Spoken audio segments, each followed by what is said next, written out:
Okay, wow, thanks everybody for joining us today. My name is Kevin Haley. I'm going to give you a short bio and then we'll ask the other panelists to do the same. I'm going to try to limit them to 1 minute, but with their wealth of experience, I know they'll be bumping up against that time limit. I work with Symantec, which you may know. We're located in Culver City, corporate office in Mountain View. We're best known for the Norton products. I am a security researcher there. I'm a director in our security response, and we respond to security incidents. So we know a lot about what's going on in terms of malware scams and other things going on the internet. I guess that's part of the reason I'm here. I've been in this industry about 16 years, excuse me. Let's see, the most exciting thing, I guess, for me is I actually was a technical advisor on a movie, and I've been in a couple documentaries. And you've never seen the movie, I guarantee it. Right? It's on Netflix though, and if you're dying to see me, or what I did, I'll give you the title after we're done here. But I've been working in the security industry for a long time, and hopefully have some things I can help you with and explain to you. And then I guess we'll hand it off to Dan. Thank you. Dan Conzon. Dan Conzon, I'm the chair for the College of Information Systems and Technology at the University of Phoenix. I started and sold a identity theft company, not that we stole your identity, but we fixed it. And I've been doing this for, I've been technology for about 25 years. Thanks, Satnam. Hi, so I'm Satnam Narang. I actually work with Kevin at Symantec. I've been in Symantec for about 5 years, and I've been in the industry for about 10. I guess the thing I'm most notable for is my research into social media-based scams. I'm really big on social networks. I have a nickname as the social network is what my friends call me, because I'm pretty much on all the social networks out there. If you've ever seen Entertainment Tonight, I was featured on there talking about the iCloud hack that affected all those celebrities a couple years ago. And also my research around scammers targeting people on dating apps like Tinder. Thanks. Okay, Haley. I'm Haley Kaplan, and I have a website, whatisprivacy.com. Primarily what I do is I help people remove private information from the internet. And that's not quite as simple as it seems. There's all sorts of different types of information that comes online. The type that I remove is the kind that propagates from public records. But what I do is I lecture, and I also do a lot of articles for people about all sorts of different problems and solutions relating to technology and social media. Oh, great. So we're going to get started, and then on the panel itself, I want to let you know I'm looking at my phone. I'm not checking Tinder. I have a few questions on there, so I want to make sure that we get this kicked off. It is not an app; it's just a list.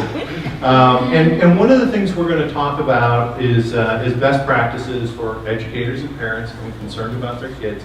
I have to tell you that I have 2 sons graduating from college this year. I am so glad that they're at that point, because if I had younger kids today, with everything that's going on the internet, I'd be a little scared, a little nervous. So I'm probably the most relaxed one up here, I guess.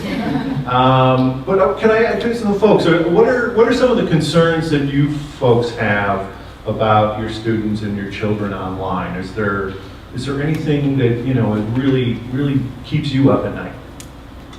Please. I've got a 12-year-old, and I'm really concerned about her naivete, her trustingness of anybody that's online, and going into the games, and somebody just friends her, and all of a sudden she's starting to talk. So that worries me. Strangers, right? Stranger danger is virtual now. Pretty much all crime seems to move virtual as well. Anybody else? Yeah. I think we're totally in the same boat, and for all of our students, their naivete about everything and how to address maybe some of these red zone areas without feeling like we're spoon feeding them what not to do. Right. Like just how to approach it in general. Yeah, that makes perfect sense. Anybody? Well, Dan's ready. Let's go. What do you? Go ahead. He's out of the gate. I'm ready. Yeah, I think your mic is a little shy. A little shy? Yeah. This better?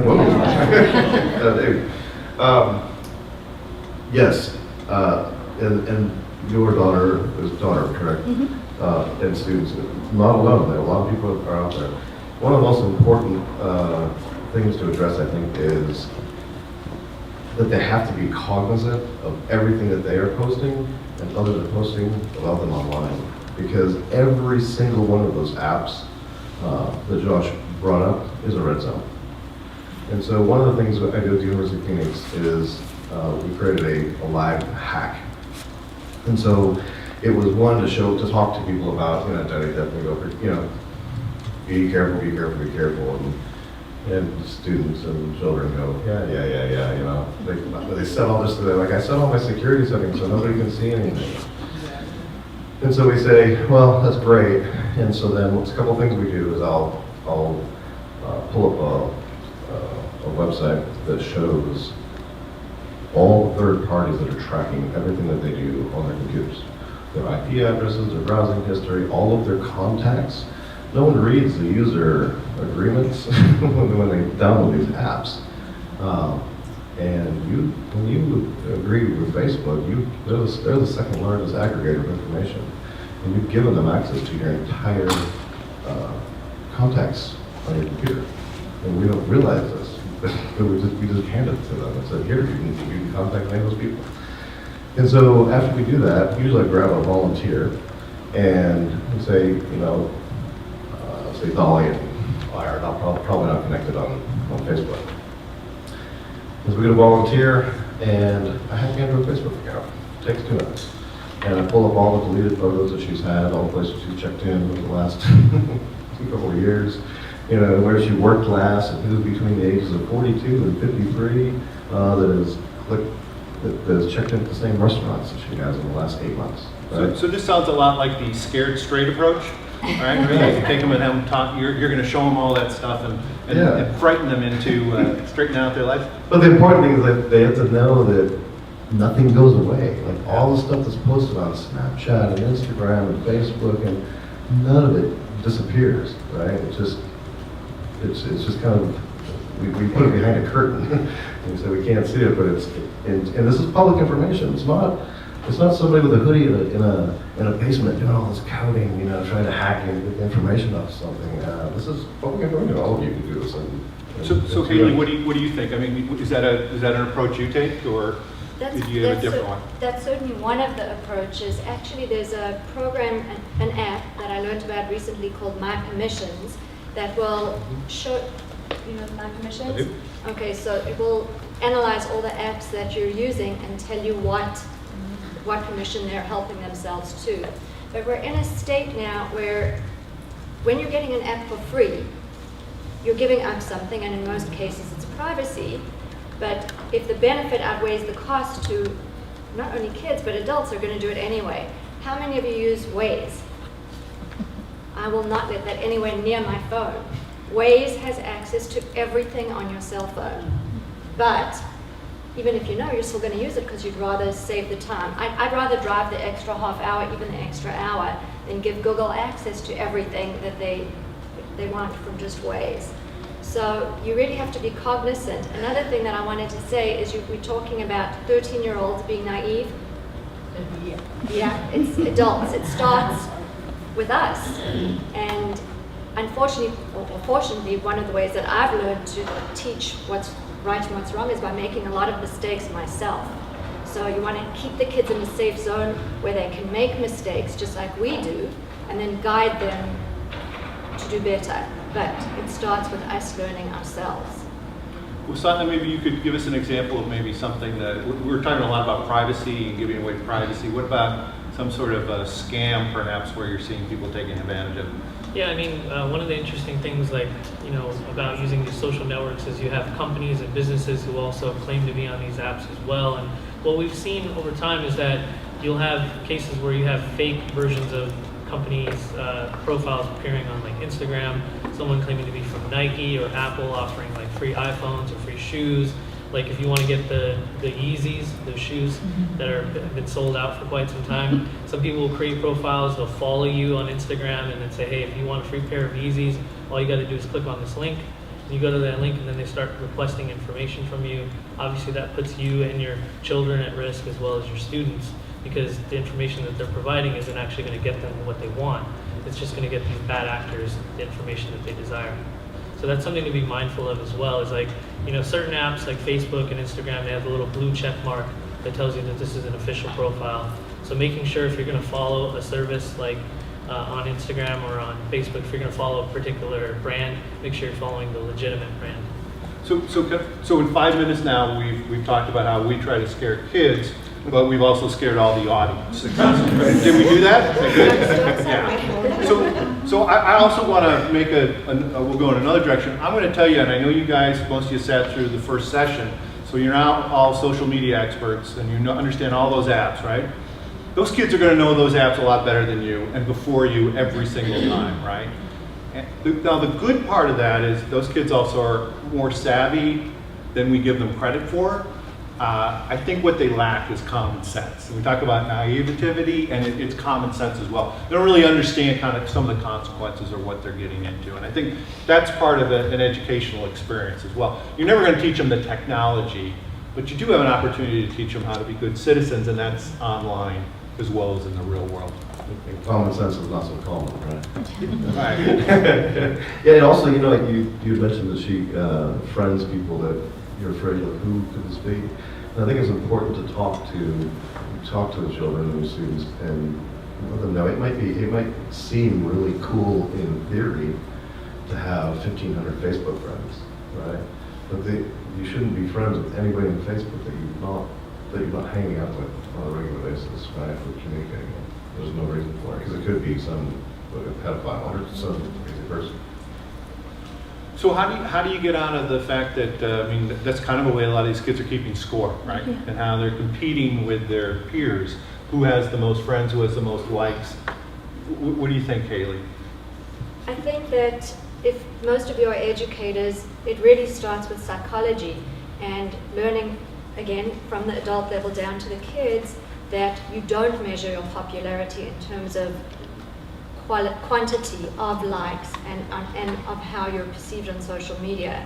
So because somebody else is doing it doesn't mean you should follow the pack. How many of you have gotten a request? Are most of you on Facebook? Yeah. How many of you have gotten something like birthday app, your friend's using this, so why don't you? And you think, okay, my friend's using it, so it's okay. Right there is the problem.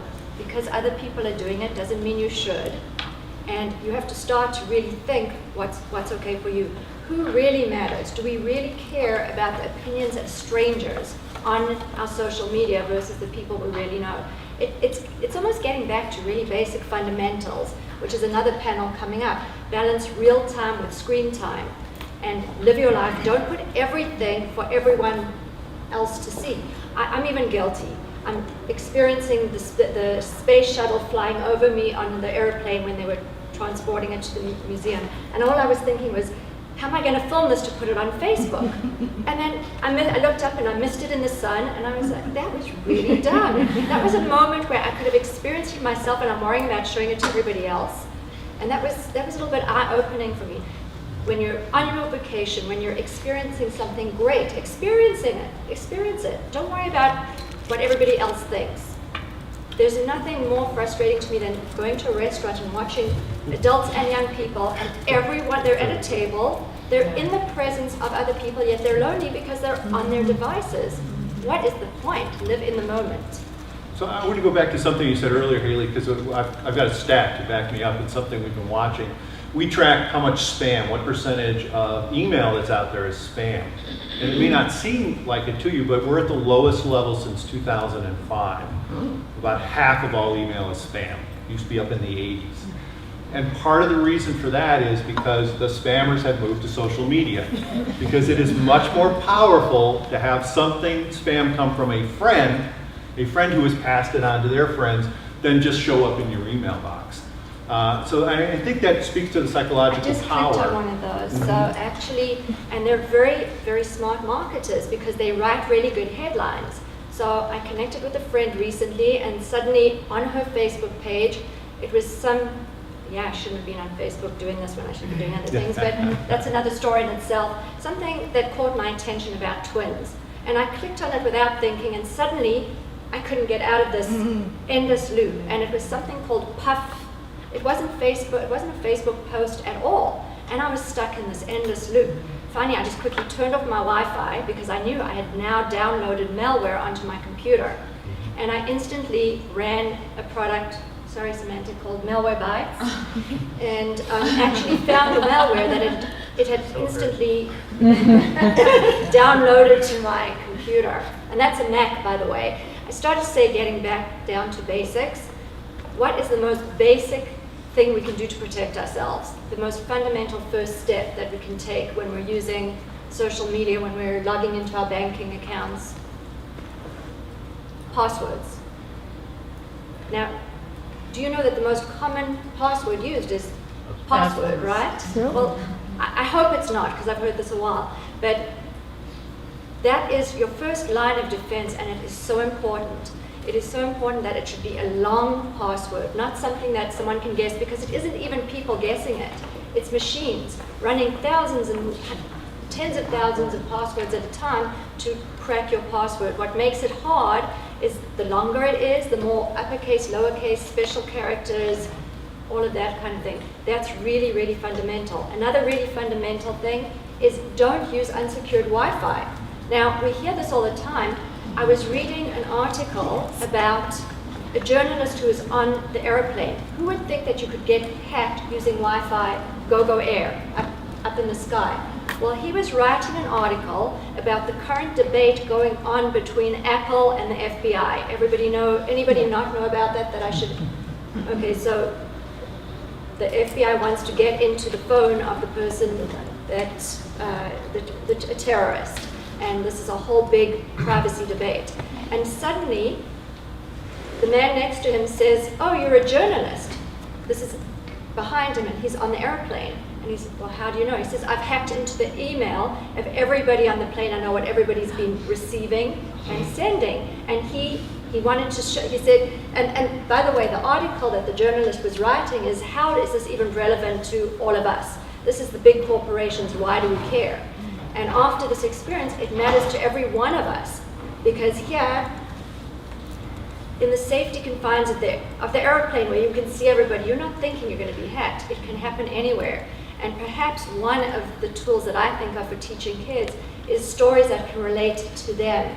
Examples, because if I sit here and say, use a good password, that's not as strong as if I give them an example of how not using one hurt me. And so I would use case studies or personal stories to try to teach kids and to get them involved, and adults too. Well, Satnam, do you got a password story for us? Well, actually, I was going to I think say, Dan's got one. He can go after you. I was just going to piggyback off of what Haley was saying in Okay. terms of, passwords are a really important component, especially of online security. But how many of you guys here use this as your password storage solution? Or how many of you use pad and paper? All right, those aren't the most efficient ways of using ways to store your passwords. There's things called password managers, which not only store your passwords, but they can generate strong and secure passwords, because you're not going to remember all the characters that you type in, the special characters, the numbers.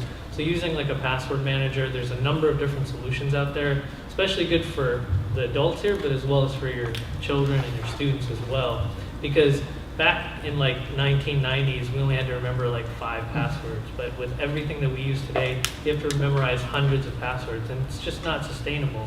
So I think using a password manager like LastPass, 1Password, KeePass, we also offer one called Norton Identity Safe, but I think it doesn't matter which one you use as long as you use one, because if you're taking that first step, it's going to be much better than trying to remember everything here. I think our shareholders care which. That's another story. I try to be as unbiased as possible. So Yeah, of course, my question then I worry about when I see those online is the hacking, right? So I've got we have a spreadsheet, and it's password protected. I don't know that that's any safer. It's on my computer, like it's on our computer. Well, So it's also like, is your password on your spreadsheet very secure?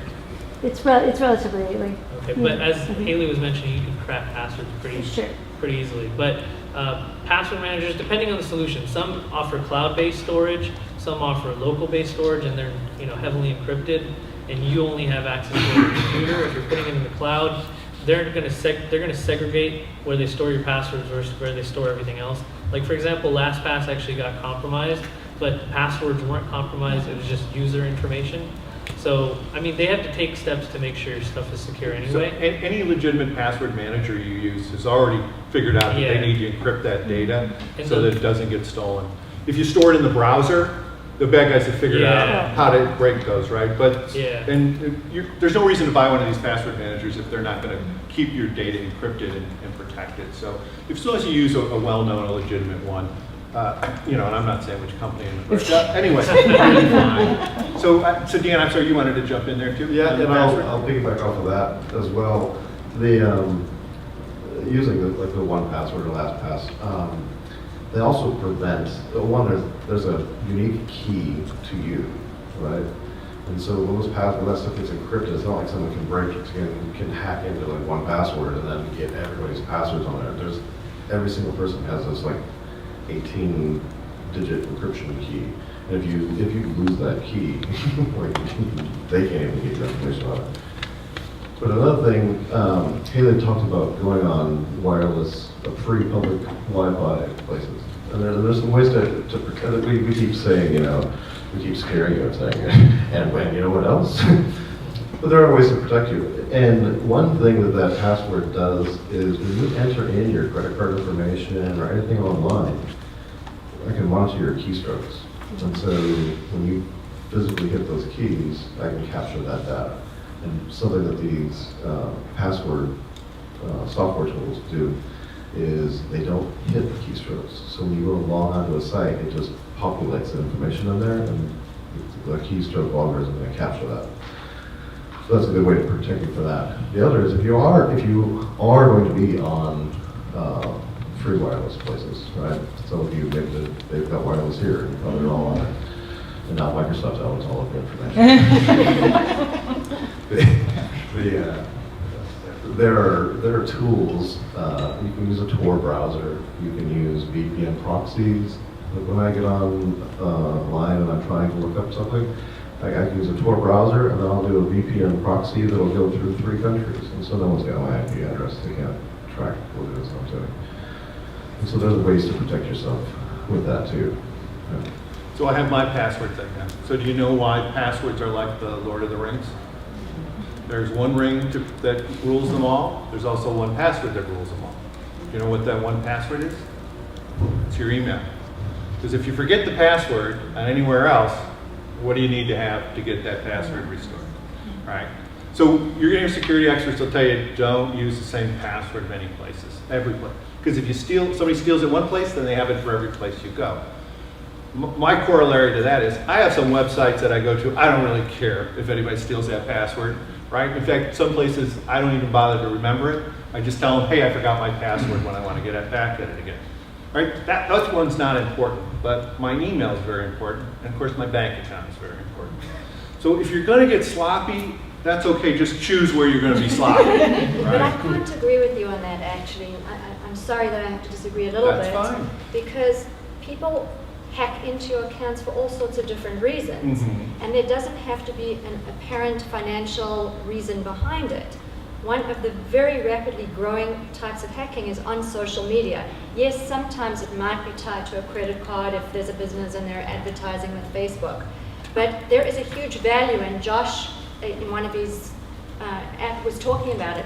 If there is someone with a lot of followers, they become valuable to a company. So you might think, okay, if they hack into my Instagram account or my Facebook, who cares? But somebody does care, and there are people hacking in so that they can take on your identity as that person for all sorts of different reasons and all sorts of different ways they can be paid for doing that. I don't disagree with you at all. But at the end of the day, people can walk out of here and be frozen. We'll never go on the internet again because anything can happen to us. I think it's really important that you have to identify your greatest levels of risk, because you'll never be able to address anything, or everything rather. So you need to identify where the biggest risks are. Clearly your email and your banking account. Your social media, sure. I mean, those you can get into trouble on those. But the end of the day, what I want people to walk out of here is the ability to actually step forward and do things to make it better. You'll never be perfect when you walk out of here. We're not perfect. Someday, if you get me enough beers, I'll tell you the time I fell for a phishing attack, right? And I'm a security expert for 16 years, right? So these things will happen, right? But so try to focus on what you can make the difference, and will make the biggest differences and stay the most protected. If you have thousands of Facebook users and that is your business, that's really important. Small business owners get themselves in trouble all the time by losing control of their social media. You've seen large companies do it too, because they'll share that password among many people. Those are more people to lose the password or give it away, and then all of a sudden they're tweeting embarrassing things, right? So yeah, if you have a brand that you need to protect, and you should think of social media, Facebook and so on, as a brand, and maybe that's something to talk to your students and kids about as well. That is a representation of you and who you are. So I maybe can't tell you everything that could possibly go wrong online, but think about your brand, and you're protecting that image of you out there. So we'll leave it at that. Kevin brought up a point about the emails, and I will add this, because emails are something that we always capture. Any site you go to, what's the first thing that they ask you? We'll give you the information, but give me your email address, right? And how many of you have an email address that you never use, like an extra Gmail address, right? See, and so one, you don't need that, right? You can get rid of it. Because there's software tools out there like Gorilla Mail, where you can open up a web browser, right? You type in the email address that you want, and it creates an email account with that email. You use it to download the white paper that you need to get, or the whatever information that you wanted from that site. And of course, they send you an email to authenticate you. And when you get the email, you click and authenticate it, not on your computer, you're in the web browser. And then it lets you download that white paper, right? Or whatever it is that you wanted. And then when you close that web browser window out, that email goes away. And so you're not going to get all the other crap, but they don't now have your email address that they use. So somebody's invented a solution to almost every problem you could have on the internet, right? Yeah. So I just want to also add one other important point. I mean, we talked about passwords, we talked about other things that you shouldn't do. One thing that I think you should encourage your students should do, as well as yourselves, is look into these social media sites that you use, like Facebook, Twitter, you know, whatever other one you use, Instagram, for example, and enable something called two-step verification or two-factor authentication. Does anybody here know what that is, off chance? Okay, if you do, that's really good. For those of you that don't know, what this does is, if you log into one of these sites or apps from a location that it doesn't recognize, it'll ask you to provide a 6-digit code that they send to your phone as a text message, or like through the application itself, they'll have like a little code generator that'll generate 6-digit number every 30 seconds. And you input that code because you have it on your device. So you register this device, like your phones. How many of you guys have smartphones? I would think everybody does. Same thing with your kids, right? So having your phone on you will allow you to authenticate yourself and make sure that if someone does get your password, that they can't log in, because if they log in from, say, another country, it's not going to recognize that location. It's going to say, wait a minute, please provide this 6-digit code that's going to be sent to your device or appear in the app. And then if they can't provide it, they can't get into your account. We saw this affect a number of different brands, you know, talking back to what Haley said earlier. Like, for example, the Associated Press, their Twitter account got hacked a couple years ago by nation-state hackers. And what they did was they posted a tweet saying that there was a bomb that went off at the White House, and the stock market plummeted.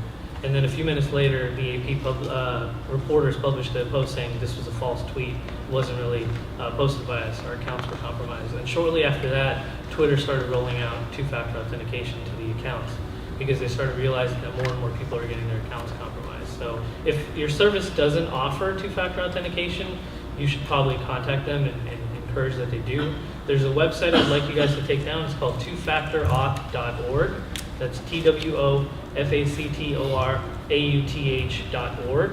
It'll give you a list of all the services that offer two-factor authentication, whether it's your banks, social media, email, and it'll also tell you the ones that don't. And then that way you can like tweet at them and say, hey, we want two-factor authentications for our accounts. So we got a few minutes left. I'm going to give everybody one last chance. Before that, I want to see if there's any questions that we can answer.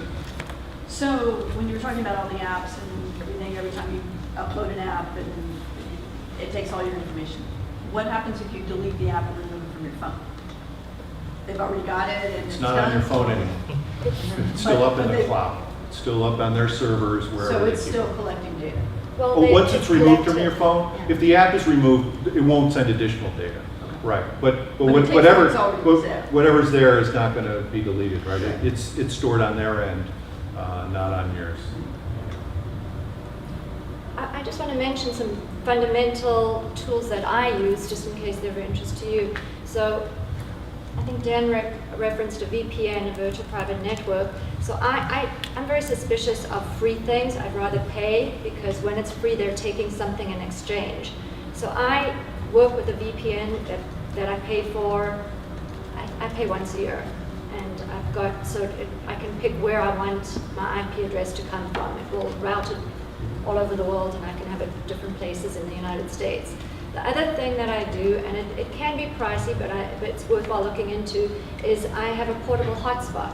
So I will not ever use free Wi-Fi, because some people think, oh, I'm just doing my email, but you heard that email is very critical that somebody doesn't get hacked into your email, because when you have to reset a password, that's exactly what the tool is that the hackers will use. So password managers, VPNs, portable hotspots. The other thing that's kind of obvious for the panel, but virus protection. People assume that because you've got a Macintosh, you don't need virus protection. I have located viruses on mine, and I'd like to think that I'm savvy. And after I ran my scans, I don't seem to get them much more. But just a couple of days ago, I did run Malwarebytes and did pick up on some malware that I installed. People are getting very devious these days. So they are putting malware in places you wouldn't think of, in ads, on legitimate sites, on websites that you go to. So Google has something called safe browsing, and Bitdefender has something else where it's called, I think, traffic light. When you go to a site that there's a potential problem, it will actually change the color of the traffic light if it's Bitdefender, or Google Safe Browsing will give a big red screen that says warning. They'll let you still go to the site if you want, but they'll give you a warning. So I highly recommend using Safe Browsing. Another thing is we're being tracked with everything we do, so you can browse incognito, but don't ever get a false sense of security with any one of these things. You have to really you have to protect yourself and think with common sense globally, and no one thing is going to protect you from everything. Well, but Haley, I want to challenge you on that. Go I'm for going it. to challenge the other two, but you're going to go first. I'm going to give them time to think about it. Okay. These folks can absorb a tremendous amount of information. I see the notes, but if they're going to walk away with one tip from you, just one thing that you want them to remember, what would it be? I told you it would be a challenge. Okay, I'll give you one, but then I'm just going to tell you that I made a whole list of tips, so they're going to be there for you to take. So I don't think have to that's restrict cheating. myself. It is, but there's too much to know. I know, but I put it down to one. All right, first line of defense, passwords. All right, excellent, excellent. Tandem, you ready? Okay, my one tip to go back to your students and your kids to tell them is to just be skeptical.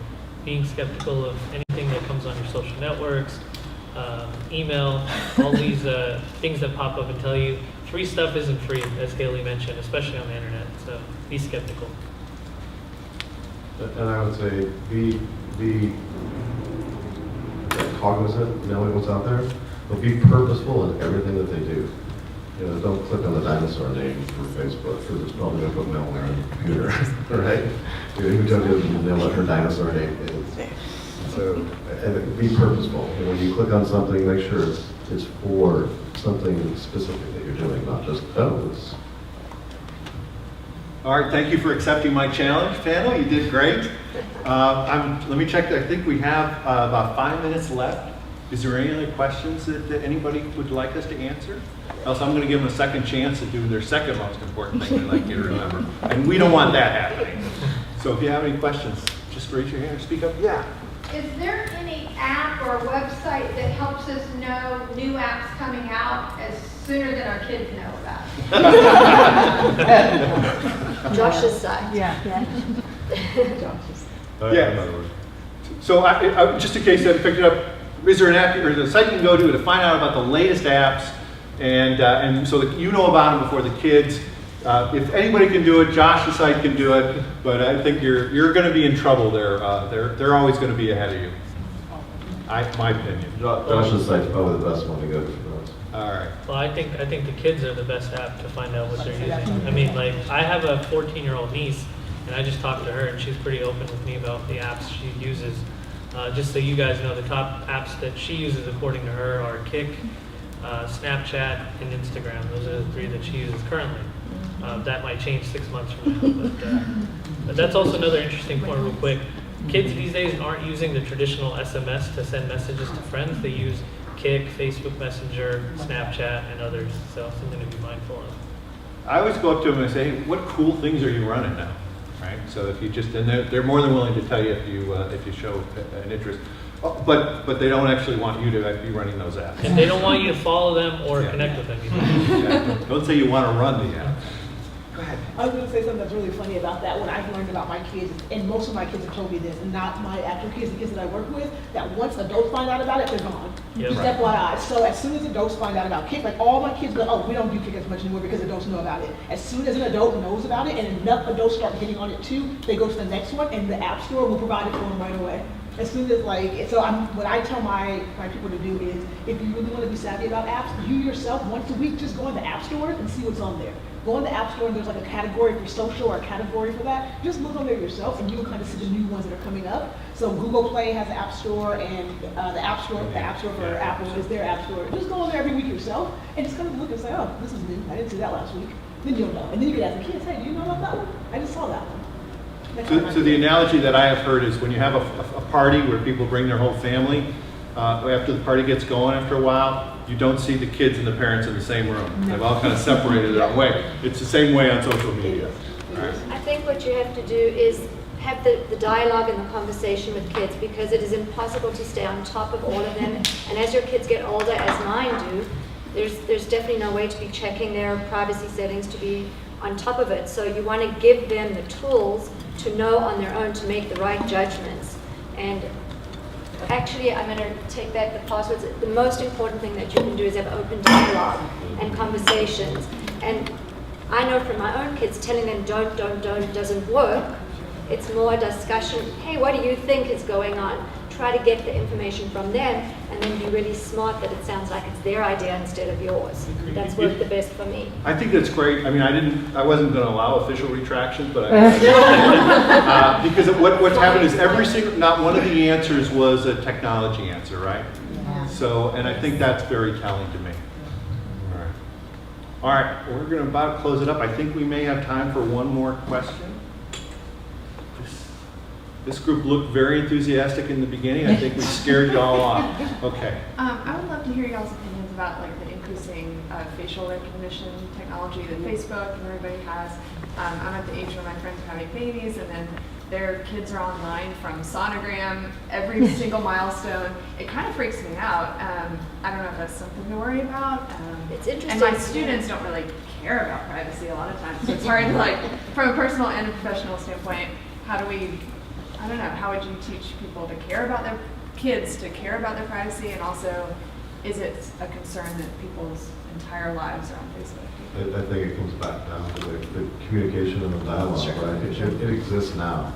Facebook has, of course, Facebook gave it to a third party. They don't have it themselves because PR-wise it's not cool. But there's a lot of applications that can be used, right? So when you walk into a restaurant, it does facial recognition.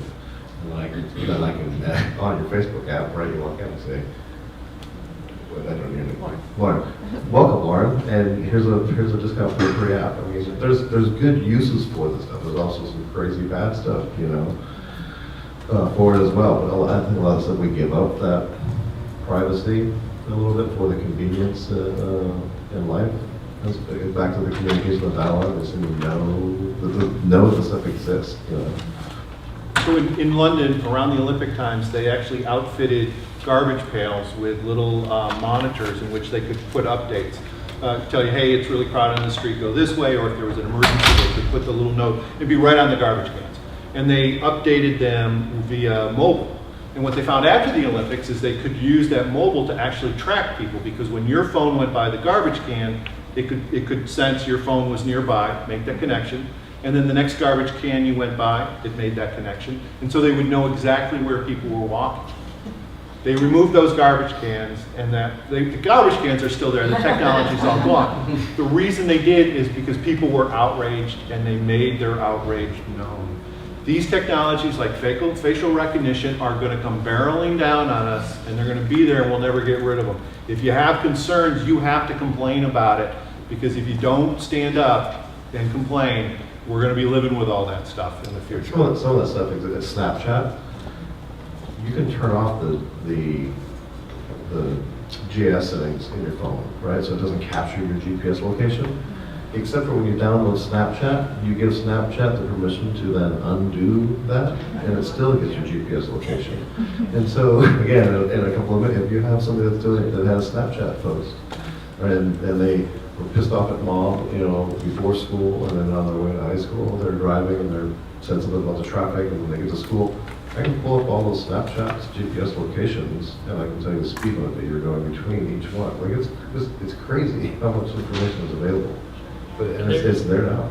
And there's going to come a point in time where, we talked about passwords quite a bit today, but at some point in the future, we're not going to rely on passwords. We might rely on facial recognition as a way to authenticate you to when you go to work or when you go log into one of your email accounts or bank account, for example. So that's part of what this technology is going to enable in the future. And to go back to what Kevin said about the garbage pail stuff, if you've ever been to like the Coachella Festival, they have the Bluetooth beacons there, so when you walk by, it tells you, hey, you're on the yellow path, or hey, if you're looking for the water area, go this way. So, if you have Bluetooth enabled on your devices, it allows these vendors to potentially access and provide you information. Exactly. I was trying to think of the name of the movie, but yeah, you're right. That's the one. But no company is going to wake up one day and say, well, no, that's not the right thing to do. That's too creepy, right? You've got to tell them it's creepy to get them to back off. Like AMC just did with the texting. They posted a couple weeks ago, they're going to start letting texting happen in the theater, and everybody lost their minds. Like, do not do that. And they just recently said, we're not going to do it anymore. Sorry, you made a mistake. That's a great example. So he's true. It's like he's telling the truth that if you say we don't want this, people are listening. Visitors are all on social media waiting for you to say, hey, please don't do this. We don't like it. AMC just found out that people do not want texting really loudly. Yeah, absolutely. All right, we're supposed to end at 12, right? We're 2 after. So I'm not going to scold you. Don't worry. I want to really thank the panelists. Everybody, you were great. I really appreciate it.